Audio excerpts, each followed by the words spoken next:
திருப்பத்தூர் மாவட்டம் ஆம்பூரில் சமையல் செய்யும் போது குக்கர் வெடித்ததில் முதியவரின் வாய் மற்றும் தாடை கிழிந்து படுகாயம் ஏற்பட்டுள்ளது. அதனை மற்றும் ஒரு அண்மை செய்தியாக பார்த்துக் கொண்டு வருகிறோம். இது குறித்த முழு விவரங்களை வழங்க செய்தியாளர் அரவிந்தன் நம்மோடு இணைப்பில் காத்திருக்கிறார். அரவிந்தன், வணக்கம். விவரங்கள். வணக்கம் நவீனா.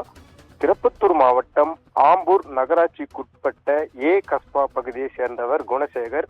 இவர் தனது மனைவியுடன் ஒரே வீட்டில் வசித்து வரும் நிலையில் இன்று தனது வீட்டில் கேஸ் அடுப்பு மூலம் குக்கரில் சமையல் செய்து கொண்டிருந்த பொழுது எதிர்பாராத விதமாக அதிக அழுத்தம் காரணமாக குக்கர் வெடித்து சிதறியுள்ளது.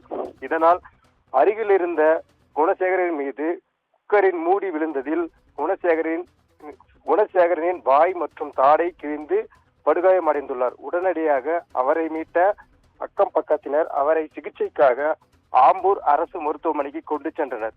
அதனைத் தொடர்ந்து மருத்துவர்கள் அவரை வேலூரில் உள்ள தனியார் மருத்துவமனைக்கு மேல் சிகிச்சைக்காக அனுப்பி வைக்கப்பட்டார்.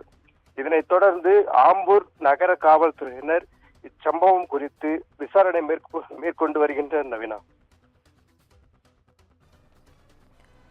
விவரங்களுக்கு நன்றி அரவிந்தன்.